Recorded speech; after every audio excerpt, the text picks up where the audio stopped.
Michael, are you still screen sharing by chance? I'm off now. Okay, great. Awesome. All right, well, it looks like we already have participants who have joined in. I just want to say a quick thank you to all of you who have RSVP'd to attend this webinar. We have incredible panelists, which I'm so excited to introduce to you all in just a sec. But I do want to say a quick thank you to Dorothy Tucker, NABJ president, for having us, for allowing us to share this panel with you all. So without further ado, going to get started. So yeah. So just a quick introduction to our incredible panelists who we have. We have Afia Owusu. She is executive producer of The Jam on WCIU Chicago. We have Michael Days, VP of Diversity and Inclusion at the Philadelphia Inquirer. And we also have Michael Robinson, who is the Director of Community Outreach and Hiring at Lenfest North Philadelphia Workforce Initiative. And again, this is the what to do if you're laid off during the COVID-19 pandemic, brought to you by the Print and Broadcast Task Force here at NABJ. And so before we start, I just want to do a quick, housekeeping for those of you who are watching, just so you know, if you have questions, we're doing it a little different here with this webinar. We won't really be doing a Q&A after the session, right? We want to keep it moving. So if you do have a question, there are 3 ways that you can ask it, or them. We love multiple questions. You can do it anonymously in the chat as well as to the group. So I believe when you signed up, they let you know about the feature, the chat feature, so that way you can submit your questions there. But you can also do it to one of our panelists as well if you have a direct question to them, and we'll just pick them up as they get asked. So also we want to invite you all to tweet at us if you hear something this evening that you find interesting or of value that you find people will find helpful. Please feel free to share it. You will notice I have our Twitter handles there, but also feel free to use the hashtag NABJwebinar as well. So again, before we dive into the questions, real quick, my name is Kate Ingram. I'm a host and producer of Listen Up. It's a show on NBC New York here in New York City. And I'm so excited to be here with you all and, to get to this topic and this discussion that has affected so many people. So speaking of by the numbers, really quickly, you can see roughly 28,000 workers at media companies, around the US have either been laid off, furloughed, or have in some cases have had to shut down, right, completely. And that is from an article from the New York Times just this past week. In addition to, some of those companies you've probably seen in headlines, just to name a few, we have Gannett, the LA Times, Vice, Bustle Digital Group, iHeartMedia, and BuzzFeed. And again, it's possible that, your own company has gone through this situation as well. So we want to make sure that we have these answers for you as you're going through it. And if you're not going through it, hopefully you'll find this as a resource so that way you're prepared. Should you have to face that. So we want to just quickly touch on, again, before we get into the questions, just this month, we've had layoffs, right, at various media companies, even today, right? So you'll notice April 15th, there were layoffs, and April 14th, just yesterday, right? A few places, EW Scripps, CQ Roll Call at the start of the month. So this is a thing that's happening, every day. We're seeing gradually just changing, and we want to make sure that you all are equipped as best as you can be to deal with these challenging and difficult times. So our first question is for Afia. Afia, I'd like to know what advice you have for those, who are watching, who have maybe just been laid off. Thank you. First of all, thank you so much for having me on the panel today. It's such a crazy time right now, but the beautiful thing about this generation is that we have access to social media. And so this is a real good opportunity for anyone to really use their network and to try to stay as relevant as possible, because you're going to want to be able to have some type of content that you can put on a new reel. And if you're sitting idle for a couple of weeks or months, you won't have anything. Plus, most of us got into this business to tell stories, right? And so the general curiosity of a journalist, you're going to want to be a part of everything that's going on in any way that you safely can. So still apply for, credentials to press conferences in your area, still, write to news directors or executive producers, keep an eye on job posting boards, just be active. Don't use this time as a vacation time unless that's what you're seeking. But as we all know, journalism jobs, they're always out there, but depending on what your position is, they're sometimes far and few in between. And so you don't want to be idle and miss an opportunity. There are some companies that are currently hiring right now. I've got a couple of friends who just moved out of state to start new positions. They haven't even gotten into the studio yet. They're broadcasting from home. So there are, available positions. There are opportunities. So network, be proactive, and continue to hustle. As journalists of color too, we're often overlooked sometimes for positions. And so our grind is always, tough. And I would just encourage people to continue pushing the boundaries, keep looking for opportunities, and just stay hungry. So I'm glad that you brought up, the staying hungry and looking for those postings, right? I've even noticed for you all watching, there have been people who have been sharing on Twitter, my job is hiring, or just posting, about different applications that they're seeing online. So one of our questions that we got, our first question from Anonymous: many media companies have frozen their hiring. What do you or any of the other panelists suggest in that, in that respect? I mean, I would still just continue to keep an eye out for that, right? Because we don't know how long this is going to last. We're getting ready to head into a book, right? And so if we get out of this in the next week or two, some of those positions may be unfrozen, and you're going to be looking to fill those rather quickly. And some of them may stay frozen until the end of the year. But once they're open, you want to have your tape ready. You want to have all your ducks in a row so that you can fire off a message or upload your application. But I would try to find someone, especially if you know anyone that's in that company, who can actively let you know, kind of give you some inside information. We all have friends at some station in the business who can kind of give you a heads up. But if jobs are frozen and you need one, look for an opportunity. YouTube allows you to monetize your content, right? So if you have a following already, you might be able to become, an independent source, or start a podcast, do something that allows you to continue being relevant. Yeah, to stay busy and kind of be in control of what we can be in control. I feel like that's a lot of it right now, right? I mean, I've even seen some of my own peers talking about the stresses of positions being frozen right now and how stressful that is. So I think that's a great point that you make of, just being in control of what we can and starting that new project or a product right now. Yeah. So someone else asks real quick, Afia, would you recommend temporarily pivoting to a more maybe corporate communications or a more solid industry? I think you're going to find that across the board, people may have been, freezing positions. If something is open, there's an opportunity, especially if you financially need it. It's a yes and no, right? I've always been of the model that if you leave the business, sometimes it can be really hard to get back in.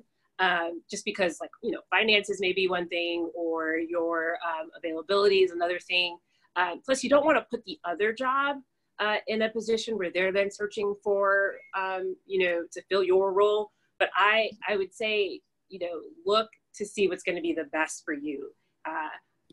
I'm like that meme. I don't want to tell you how to live your life. You know what I mean? But do what's going to be best for you. If there's a corporate position that's open and you're interested in it, and it's and they're hiring, by all means try to do it, but just don't forget what your passion is, and make it very clear to that company that your intent is to get back into television, and that that could happen very soon, and that may change how they want to use you, if they want to use you or hire you. Right. Can I jump in here just quickly? Yeah, go for it. When we come out of this pandemic, there's going to be a new normal. We don't know what that new normal is going to be. If I was betting on it, I'd say there are going to be fewer news organizations, going to be fewer full-time employees. There's not going to be a ton of advertising. And because we're all dependent, whether we're broadcast or print or whatever, on subscriptions and events and philanthropy to carry us through. So I guess I would say while we're trying to reinvent ourselves and we're looking for that next opportunity, you still have to eat. You still got to pay your bills. First thing you should do is sign up for unemployment. Under this act that was just passed by Congress, you will receive whatever your state allows. In addition, the feds will give you another $600 a week through July 31st. That's the law right now. So I'm thinking, you have to figure out a way to make it through to that next thing. And while you're trying to figure out what's the next movement, have a little cash in your pocket, be able to pay your bills. I sound like a dad, I know, but that's what I would say. Yeah, absolutely. Yeah. Listen, we need that dad advice sometimes, Liz. People are signing up for unemployment. Make that your first move. Sign up for it if you lose your job. Awesome. Well, I want to just quickly, for those who are maybe just now piling in, joining this webinar, again, this is the what to do if you're laid off during the COVID-19 pandemic. And Michael Days was actually just giving some really great advice as far as finances goes. You're just laid off. I feel like a lot of people's, first question or first worry is, where am I going to get my next check? When will I get my next check? And so that brings us to our next question about benefits and compensation. So Michael Days, why don't you talk a little bit about that? And real quick, a reminder for you all watching, you can comment your questions and we'll try to get those answered in between some of these responses. I think a smart journalist now, and I hope we're all smart, has figured out, what's the pay scale you're on now? Have a folder that has that in there. What would be your next move in terms of salary? What are your health benefits? What in terms of if you get tapped on the shoulder, are there additional compensation? How long does your health care last? If it lasts to the end of the month, take care of all the needs you have. So basically, when you walk out of there, you're not trying, clearly nobody wants to be fired. Everybody wants to be loved. We all take being laid off personally, but you've got to pull back and be as unemotional. After Dave saying, why me?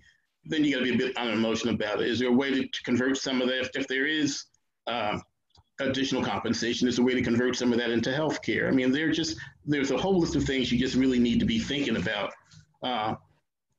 And one of the things I would argue is that we should all know have a friendly face in HR that you can call up or email, or it'll take your text and say, what about this? What about that? Can I, is there a way to get more compensation? Am I going to get paid for my unused vacation time? Am I going to get paid for my unused sick time? Because you want to walk away with as much cash as you can. Nice, as much cash as possible. I'm glad you mentioned the part about HR too, because that's the first thing I was thinking of. Who do I go to? Literally, where do I go? So that's a great point. So HR, as far as, where one can go to learn more about those benefits, right? Or how to be compensated. Again, if you have been laid off, HR is your go-to right now. That's your buddy. Exactly. And you don't know if you don't ask, right? All they can do is say no to a question you ask, but ask the questions. Don't just pick up your bag and walk out the door. Awesome. So Michael Robinson, we understand with your background, right, and diversity, and I'm curious, as far as health benefits and paychecks go, what should people know about that if they have just been laid off? What do you advise? One of the things they want to do, to Michael Day's point, is definitely check in with your benefits administrator. They're going to be the key person to, let you know what you're eligible for, what you're going to walk out the door with, and possibly what you can negotiate. To Michael's point, the worst they can say is no. For instance, they may not offer healthcare benefits, but maybe you plead a case because of pre-existing conditions and other variables that might be involved with your family life and that kind of thing. They may be willing to extend your benefits. Now, once your benefits run out, there are several programs. There's the Cobra Program, which is the Consolidated Omnibus Budget Reconciliation Act. Cobra allows you to pick up at your own cost what it costs your employer to cover you in benefits. So you can't be fired for gross misconduct in order to qualify for that. You have to be laid off. Either you quit your job or you retired or your hours were cut. Your employer had 20 or more employees. You are a participant in the employer's group health plan, and your employer continues to maintain a health plan. If those criteria are met, you're eligible for Cobra. And that's the coverage that you were used to receiving while you were an employee with the organization. But here's the catch. You're going to be on the hook for paying whatever that premium is. So let's say the employer's share of it was $600 a month. You're going to be on the hook to pay that. And so you have 18 months of that kind of coverage that you will be paying for. But for families that have pre-existing conditions, that's important, because during this unemployment period, let's say if you have asthmatic children or you have a loved one that had a pre-existing medical condition and they need that coverage to continue, this may be worth, your effort. Now, there's also something called HIPAA.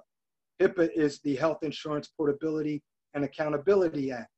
HIPAA allows you to roll over coverage, to roll yourself over into coverage of maybe a spouse or your live-in partner's insurance coverage to cover you in the event that you've been laid off, let go, etc.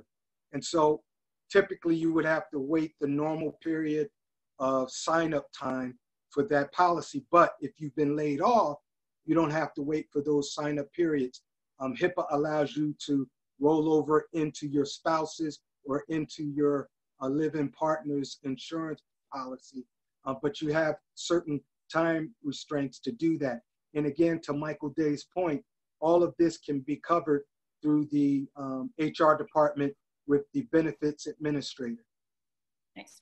So real quick on benefits, Kiki wants to know what's up with the $600 in federal benefits. I mean, I want to know what's up with it, but how can one apply? Kiki wants to know how you can apply. Some states allow you to do it, to apply for your unemployment benefits.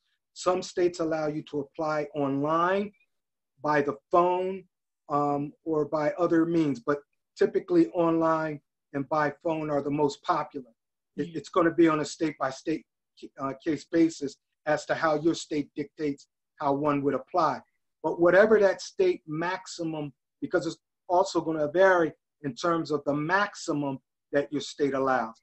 And so each state has its maximum threshold that they will allow given your unemployment benefit.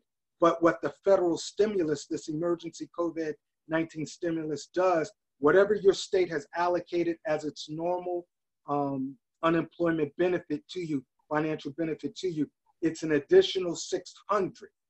But because there's such a heavy bureaucratic red tape with some states may get it earlier than others, and those that may get it later may get a lump sum retroactively.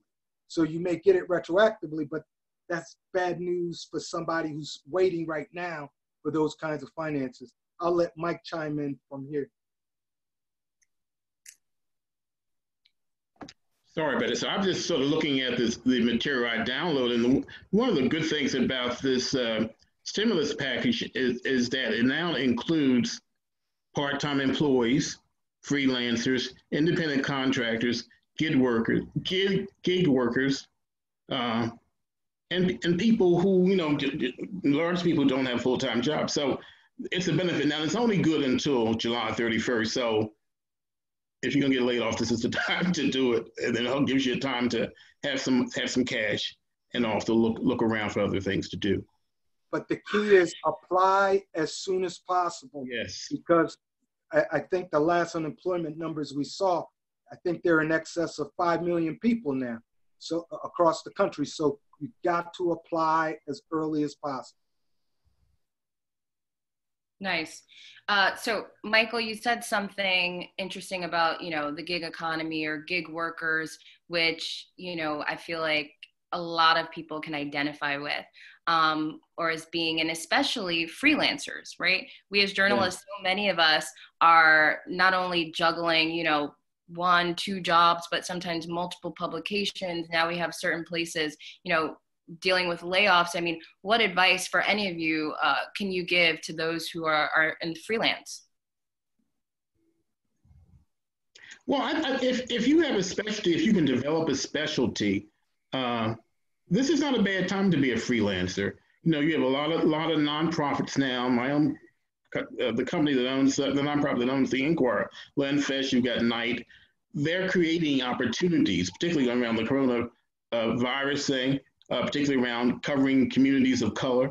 So I think my advice to freelancers would be to really be plugged in to a lot of these foundations, see what kinds of monies they are making available, be involved. You know, NABJ is a great organization. Be really tuned in to NABJ, but other organizations as well, NAHJ, IRE,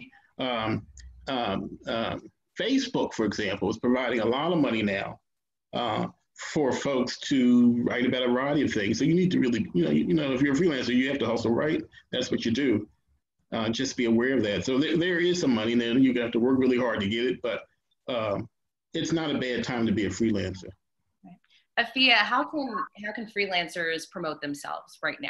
How does one as a freelancer promote themselves in their work, at work? What do you suggest? One, again, using social media, using your network. Social media is something that a lot of us didn't have when we were coming up. And so it allows you to get your content out there in a way that you wouldn't be able to before. That's one. I would say also to be proactive in sending out things to people, asking friends or family or people who are in the business to look at, give you critiques, pass along on your behalf. Sometimes people don't feel comfortable passing out their bosses like email addresses. So, finding people who you're comfortable with who can help kind of make that connection for you. But as they were saying earlier, being a freelancer in this time has its perks, as it does has its pitfalls. But I think if you have an opportunity where you can push your content out there as much as possible, using social media or, direct word of mouth, I think that's going to help you. So many people are so focused on what's going on that they're also using this time to kind of reconnect with people. And so it's a great, time to try to reach out to, past mentors or former teachers, friends who, may have left the business but went to PR, to see if there's, any openings that they're aware of or anything in their business that you can do part-time capacity or even just for full-time work. So networking, I may say the same things over and over again, but I want to really hammer that home. I've never talked so much as I am in this version of what we're doing between all the Zoom calls and the FaceTime calls and house party. It's like people who I haven't seen in years, just because my schedule's busy and their schedule's busy. I now have standing virtual something appointments, right? And so those are the opportunities I think in which you can be vulnerable and say, hey, here's where I'm at and here's what I'm looking for. And, ask people to share your content when you post it. If you can get as many eyes on what you're doing, that helps. I, as a hiring manager, I'm constantly on social looking for new people, right? Because you always get the same applicants coming in sometimes, and you're looking for that fresh face, or you're looking for someone who may not be, have all the years of experience, but they have something you want to take a chance on. So don't shy away from that, or don't think that your mentors or teachers, because they're not in the business, that they're not a good resource. Because I've had so many college professors here in Chicago reach out asking, if we had positions open because they have a student, or asking me to look at a student because, they don't want them to be overlooked because they don't have the experience that, someone would to be in Chicago. So those are things that I've recently experienced, and I would say they caught me off guard, but in a good way. Right. I hope y'all's bells and whistles went off in your mind when she said hiring manager. I'm just going to put that out there now, just hiring me. Highlight that, okay. But real quick, Toddy here asks a question. Again, right, we all here are journalists, but Toddy here has an interesting experience. When he graduated from college 3 years ago, he had a lot of opportunities in journalism, a full-time opportunity actually. But since then, he hasn't been working in journalism, but is now looking to get back into it and wants to find a source of income in our industry. Any suggestions for Toddy or anyone else who's looking to maybe get back into journalism right now? Maybe those freelance opportunities. What do you all suggest? There are far less entities now because more big businesses are buying stations. Like I used to work for Tribune Media, which was bought by Nexstar Group, right? And so that was 47 stations that are now under another, a big conglomerate. And so it's going to be harder in some essence, in some situations to kind of get out there. But at the same time, if you're now in this big melting pot, right? And so if you may not have gotten one opportunity, but a hiring manager may see you for another one. And so they may reach out. LinkedIn is another good source that you can probably put your content up on and look for hiring managers or look for connections that you can make because they do allow you to put up video on your LinkedIn page so people can see your reel or see like the last piece that you've done. So I'm not sure about you gentlemen, but I found that, as our business gets smaller in the sense of how many companies are around, it's definitely made it more of a competition in terms of trying to get in talent, but it also makes it somewhat more difficult to kind of find smaller job sources. Yeah, but maybe even back to what you said earlier, right? About, working on your reel, putting together projects. I mean, this is like the perfect passion project time, I feel like, because we have nothing but time right now, right? So. Absolutely. Yeah, I mean, I see freelance journalists out all the time covering like major events in the city, right? And so it's not as difficult as it used to be, I would think, to get credentials for some things. So I think all you have to do is just be proactive and be aggressive, right? We all say we want to hustle, but when it comes time to putting in the work, sometimes we get a little lazy or we procrastinate in doing it because we think we have time when time isn't always there. And, let's not forget the jobs behind the camera. Let's not forget the jobs in newspapers that were audience jobs. How do you create audience? Producers' jobs. When I see resumes now and I see who we hire in Philadelphia Inquirer, they tend to be people who have the digital skills because we're all moving from an industry that was dependent on advertising to an industry that's really dependent on eyeballs.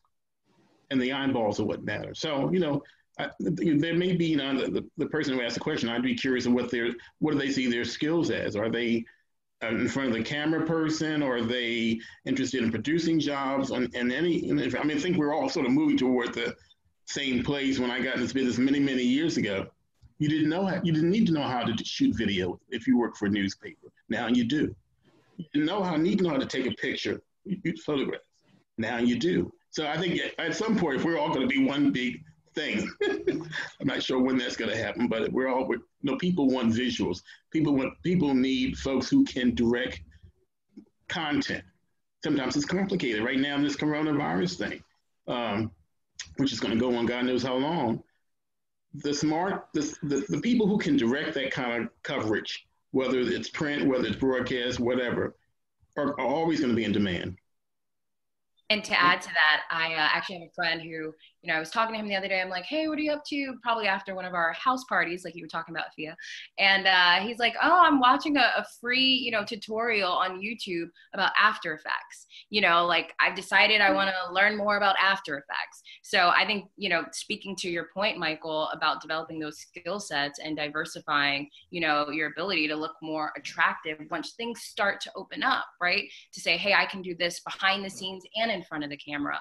I think that's an important note that I think was really good on his part. So that might be something to look into. Yeah. Yeah. And then speaking of on camera, yeah, really.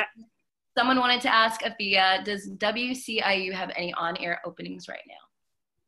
I currently have an opening with the Jam, but right now we are like in limbo. We were in the process of hiring when all this happened, right?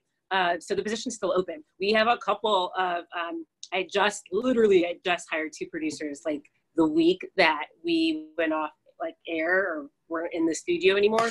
So no on-air positions for us, but we are constantly creating new TV shows and pilots. So I would tell people to keep an eye out on Weigel Broadcasting Careers. That's where they post a lot of the positions. But we also have, not just in Chicago, we have a station in South Bend and Milwaukee. So Chicago, the Jam, which is what I'm executive producer over, is primarily like a lifestyle news blend show where we have 2 newscasts in South Bend and Milwaukee. All right. But just to also circle back on your point, I made sure when I was coming up that I knew how to edit, shoot, adjust lighting.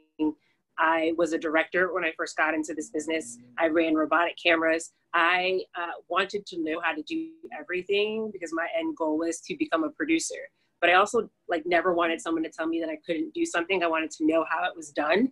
And so I think if you can take this time and you can utilize things like YouTube to learn another skill set, editing, how to use Photoshop, how to, understand After Effects or Premiere, that makes you a valuable asset because you can do multiple things. And as more positions are becoming condensed and MMJs are more popular, if you have the ability to not just shoot and edit, but also do graphics, that makes you a valuable source. So you could easily get a job in the graphics department and make it known to a news director or executive producer like myself that you're interested in doing producing or something.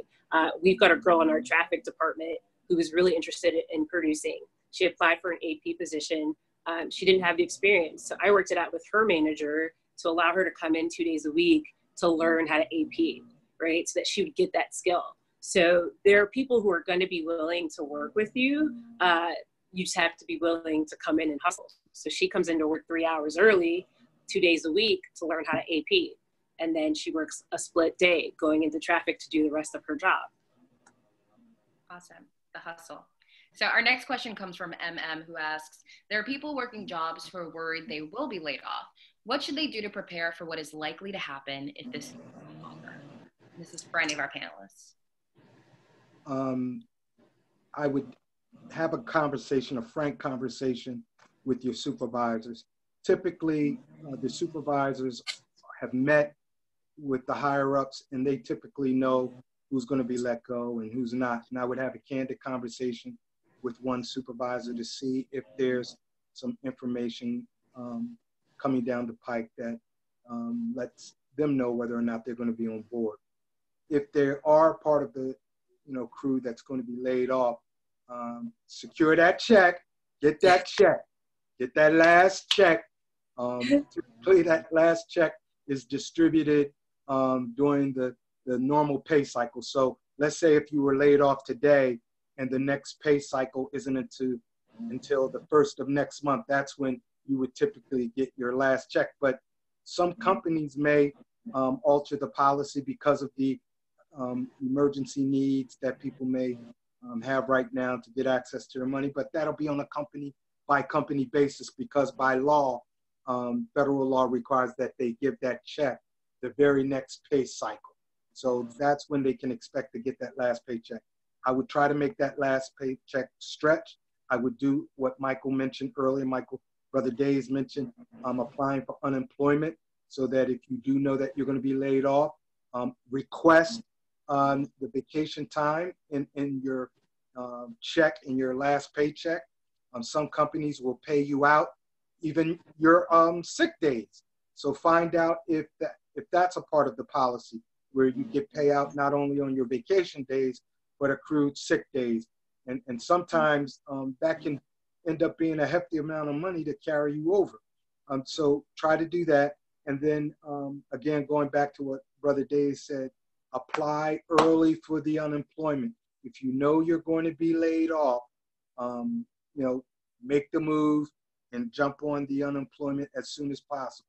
Now, if you're of retirement age or close to retirement age, this might be a time to think about just, cashing in and retiring. Taking a look at what your retirement benefit would look like if you retire early. Some might be right there at the age of retirement. So that's something to consider as well. Nice.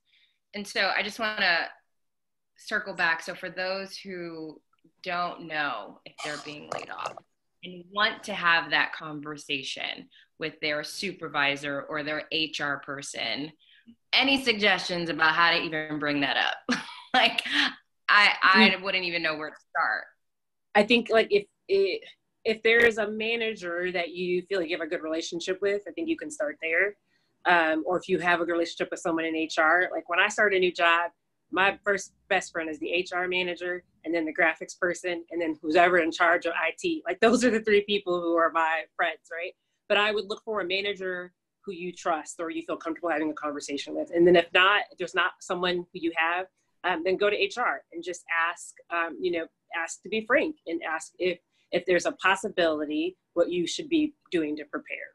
But, I would echo all of Mr. Robinson's sentiments, but I would also add, to start looking at what you can do to start saving money, what, luxuries you have in your home, cable, is there somebody else's Netflix you can watch? Is there anything that you can do to bring down your costs? And it's hard for a lot of people to have to make those type of decisions because we are, such a, I want it and I want to celebrate and I want to treat myself society.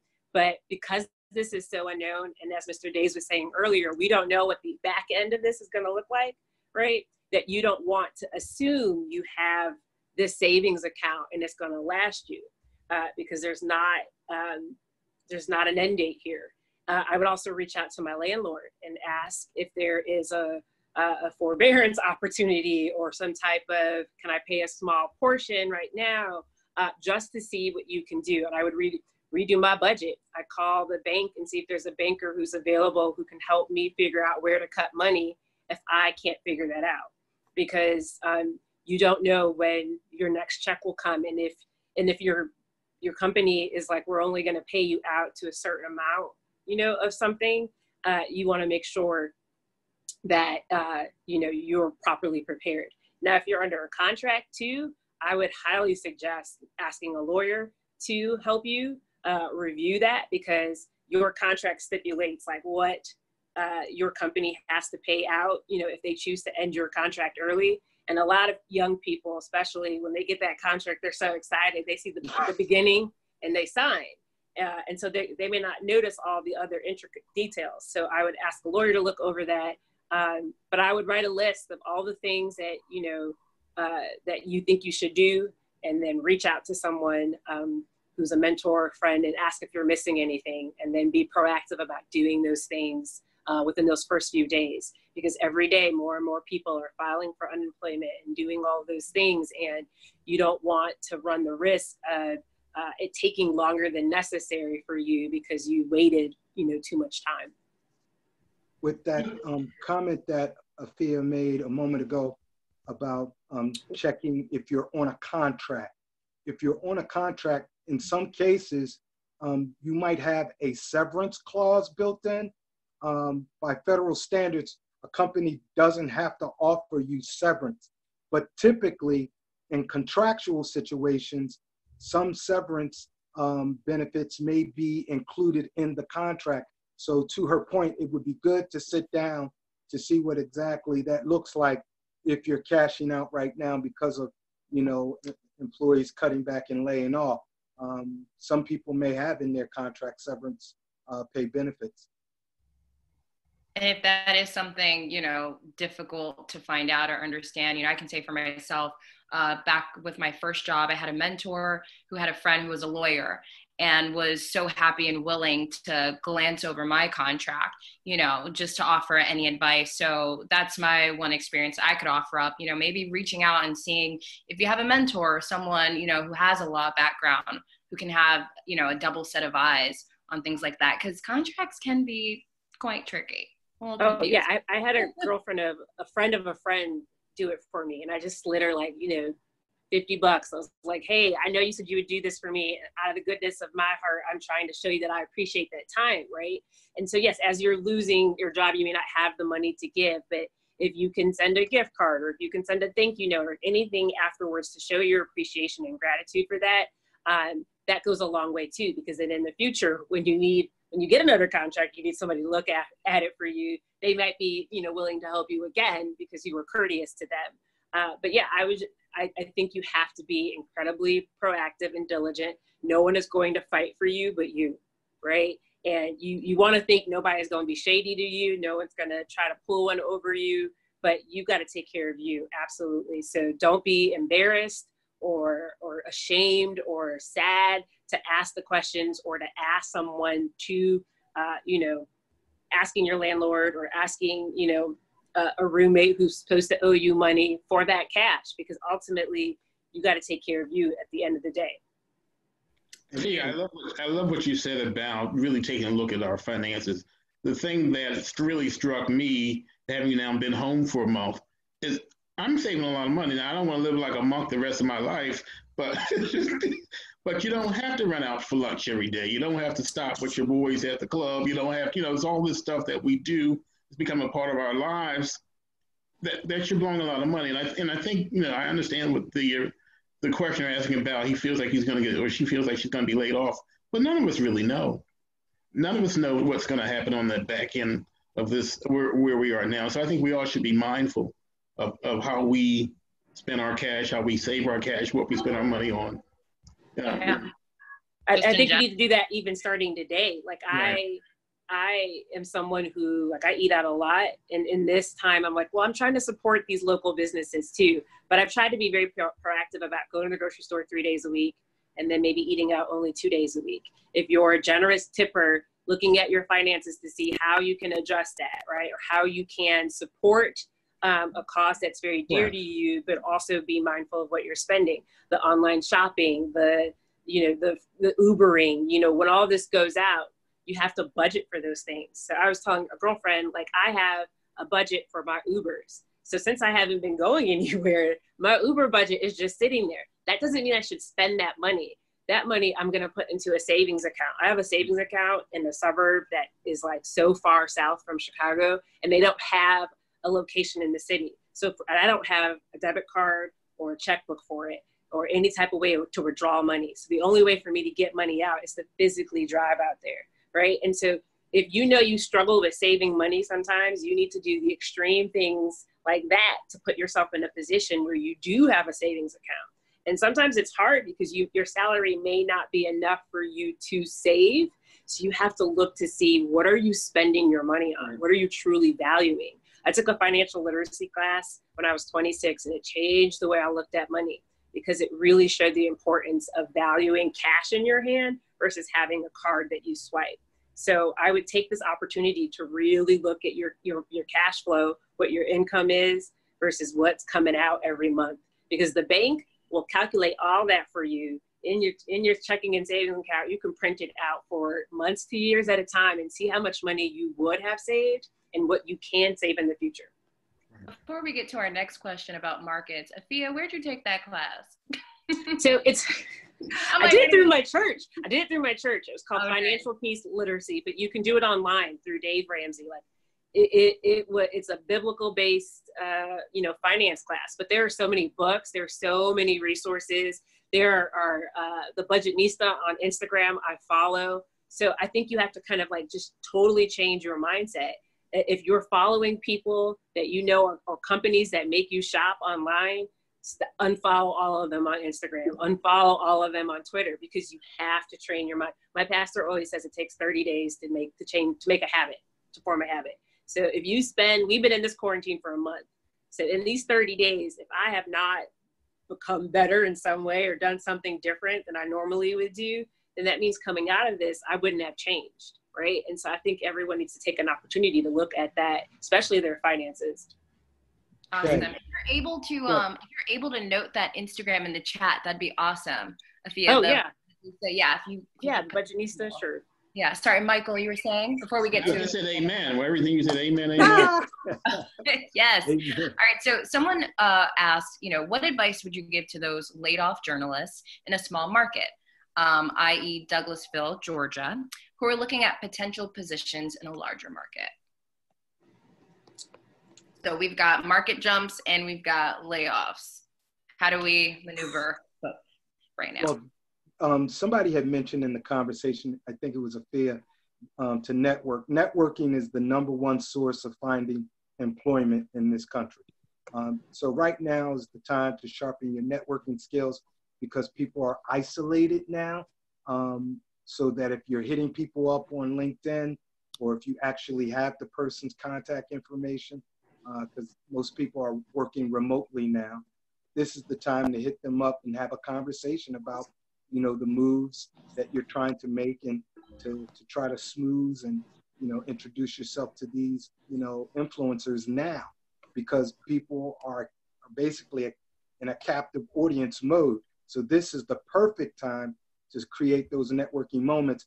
And now that we have things like Zoom and WebEx and other types of mediums like this, where you can hit people up and have a visual contact with individuals, where you can converse with them through technology, this is a perfect opportunity to do that, in my opinion.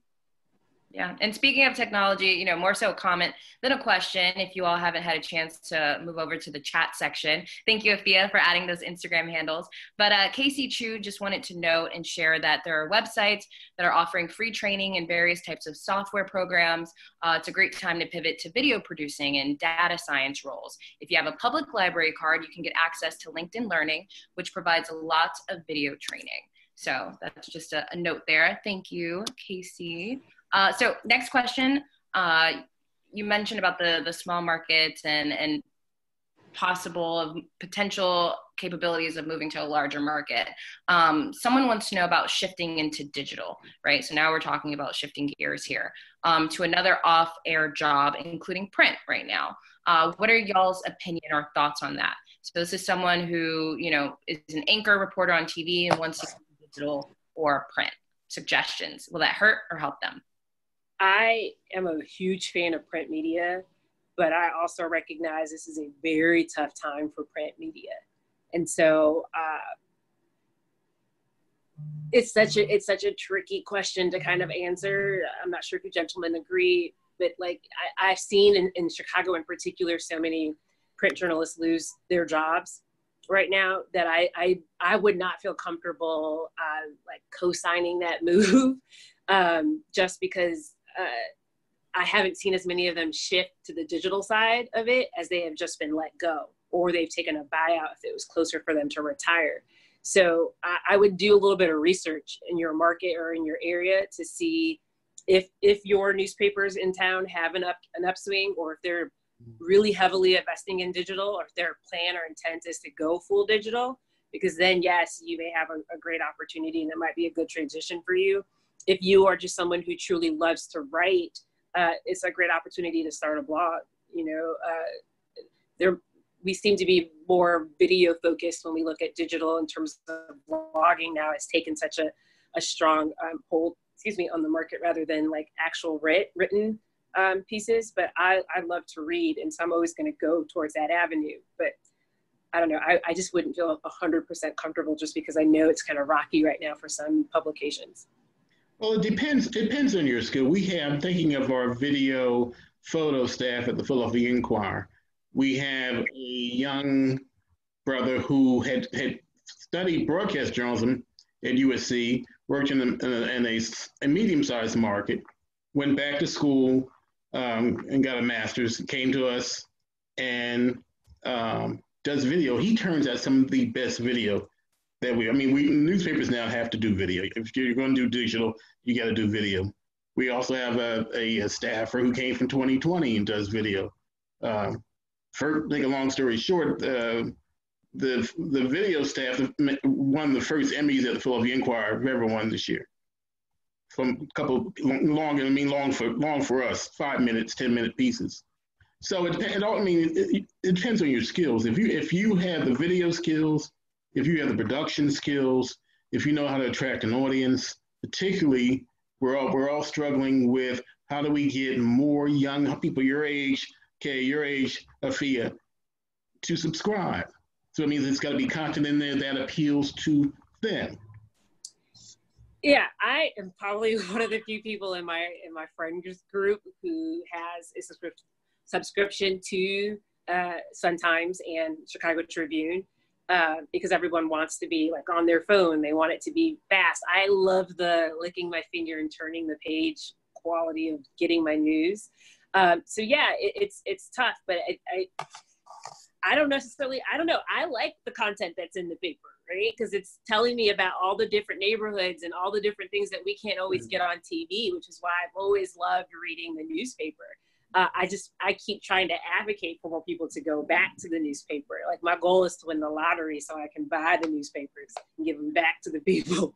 But I mean, I think Mr. Day's point is correct. Like you have to have, you know, if you have a skill set that is valuable, and if you can do multiple things, you become an asset to a hiring manager, a company, and you know, sometimes people will create positions for you. Like, so just don't let there be a limitation. Like, don't, you know, call that favor and just push for it. If you hustle, if you show what you can do to someone, you might spark an idea too, that they create something. So this is a good time to try to do all of that. And if you live in Philadelphia, I'd be happy if you just had a digital subscription.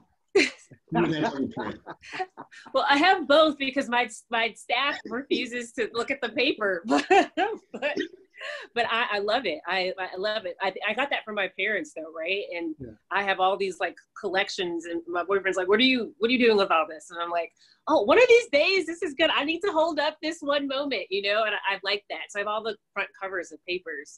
Like I'm slightly a hoarder in that sense, but it's a beautiful thing, the newspaper. So I just think more of us need to take advantage of that and realize that, you know, if our newspapers aren't around, that's a horrible thing. And so we need to do a better job as millennials, as Gen Yers, as young adults, as young professionals, as college students, at supporting them and looking for ways. So I applaud this person for wanting to go into print. I would just heavily research their area, because in Chicago right now, you know, the Tribune's trying to unionize because they're seeing all these horrible changes and staff is being let go like crazy. And the Sun Times is trying to kind of hold on, and they're using a lot more wire copy, you know, in some areas of the paper than they ever have before. And that isn't just because they're like, oh, it's easier. It's because it's effective. It's cost effective. We have about 7 minutes left, and I want to make sure that we wrap this up. When we do, I'd love for you all to just mention one bit of advice that you think would be helpful. It could be something you've already mentioned, be it about pensions or about benefits or making HR your friend, something like that. But before we get to that, I just want to note another comment we got from Donald. I hope I'm pronouncing that right. At this particular juncture, the goal is to get solid employment first and foremost. One can always write freelance pieces or blog in order to scratch that itch. Job first, passion second. So that's one comment. Remember, you all can, you know, type your comments and questions as well. I mentioned we have a few minutes left of this webinar that you all have been watching and tuning into. We covered a lot of bases. So I just want to say great job to the panelists. But for those who maybe have missed this, we got another question. What do you suggest for independent contractors or content sharers? So I know earlier in the conversation, we talked about freelance journalists. So maybe we can kind of circle back to that. What suggestions do you have for independent contractors? I want to kind of flip it. Let's say you're full-time and you've been laid off. I would pitch to the supervisor, hey, would you consider me for a freelance opportunity? Because the worst they can say is no, especially if you're a good storyteller, you have good technology skills in terms of editing and putting, you know, good visuals together. I would pitch that to your supervisor to see if they would be open to that, because they're not paying a full-blown salary, and they don't have to worry about paying benefits. So it might be cheaper for the organization, depending on who the organization is, to bring you on as a freelancer, and at least that's, you know, providing some monies coming in. Nice. I like how you flip that. I appreciate it.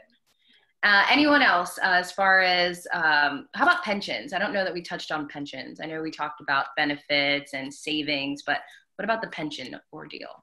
When it comes to pension, you have to find out whether you're in a defined contribution plan like a 401k, or are you in a defined benefit plan? That's a pension, where there's a guaranteed amount that you're going to get, at point of retirement. Now, here's something that you can do. In some cases, you may be able to withdraw some monies from your retirement funds, but that might penalize you on the back end when it comes to unemployment benefits.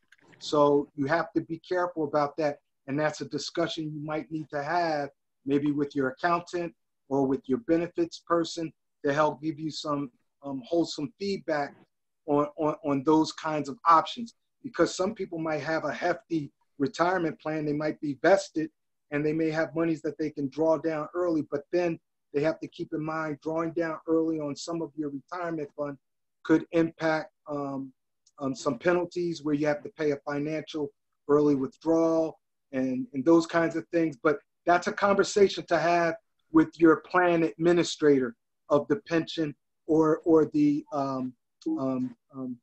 defined contribution plan like a 401k that you might be involved with. Just talk to whoever the administrator is of that particular plan.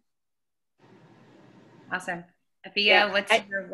Oh, I was gonna say, just to echo Mr. Robinson, I do know, like, if you're talking, I don't know that much about pensions. Like, I have one from when I was, I'm still in the union, but not in the union. So I need to do a better job of learning about my pension because I got that money sitting there. But I do know with your 401k, some plans allow you to take out a loan, which does not, you won't get penalized for it, but it does have a slightly higher interest rate. And you'll continue to essentially have that money in your 401k, but you have to pay it back, and you can have that taken straight out of your check too, so that it's not something you have to worry about. But I would say that should be your last resort, like taking money out of your retirement or taking a personal loan too. Have that be your last resort. And I would do all sorts of research before you take a personal loan, because there are so many companies out there that have these super high interest rates, but they'll let you do it online and they'll approve you in 10 minutes and the money will be in your account the next day. Then you got a 26% interest rate. And then what are you doing, right? Because then you end up paying thousands of dollars back on something. And so I would talk to your bank first and see what they offer, or if anyone has a person that they can recommend, but be very careful about taking money out. Let that be your last resort if you lose your job and they're looking for some money to tie you over. The U.S. Department of Labor. So I mentioned what I want to do in the last couple of minutes that we have before the webinar ends. I want to just do a quick thank you to the panelists, to you all who've been watching. And I'd love if you each could, say one thing that you think, to round it out or summarize, or the quick takeaway that you think for those who are watching now should know as they leave this webinar. But I also would highly suggest you all keep this conversation going. I mentioned the hashtag at the start of this NABJ webinar, as well as the handles for each of our panelists, which have also been included on Twitter. I'm going to pull up a quick thank you slide on my screen share. But yeah, if you all want to note, one quick takeaway, I'll say mine really quickly. Cordelia asks about mental health in all of this. I would highly recommend, that be a focus for everyone. I know that's one thing that we don't often talk about, but for me, it's been, being okay to take time away from social media, be it a few hours, maybe reading a book instead of scrolling Twitter at night. So stuff like that. So making sure you all keep with your mental health. Go ahead, take it away. One note. Or one takeaway for each of you all. One last piece of advice. There's a wonderful resource by the U.S. Department of Labor. They have a booklet out, it's free. It's called Retirement and Healthcare Coverage. And it actually includes a lot of information about retirement funds and what one would do once they have been let go from the workplace. The 800 or the toll-free number to request this booklet is 1-866-444-3272. And just check with your HR person about questions you have if you are a part of the crew that's been laid off. Talk to your HR administrator about what monies are due you, and I think you'll be on a good path. Awesome. Afia, your one quick takeaway? I would say hustle. You know, you've got to be proactive, network with everyone that you can, be humble and open and honest, and, you know, learn a new skill set. So that hustle like embodies all of that, you know, and just kind of have a plan in place, you know what you want to try to do, and then figure out how you're going to try to do that, because there are so many people who will help you and you won't even know because you're afraid to ask. Awesome. And before it cuts out, Michael Days, your one note. I work with a lot of young people at the Inquirer, and what I love about them is what got me in this business 40 years ago. They have passion, they have joy for what they're doing. So regardless of what happens, hold on to the passion, hold on to the joy. Oh, that's a great way to bookend this. Well, I just want to say thank you so much to each of our panelists, to all of you who've been watching throughout this webinar. This has been recorded, so if you joined us late, I'm sure you'll be able to watch it back, and also follow our threads on Twitter. And we look forward to, to getting past all of this. So I hope you all were able to take something away from this webinar. We appreciate you watching. Thank you to the Print and Broadcast Task Force, and to all of you. So until next time. God bless. Stay safe, everyone. Thank you. Thank you. Thank you.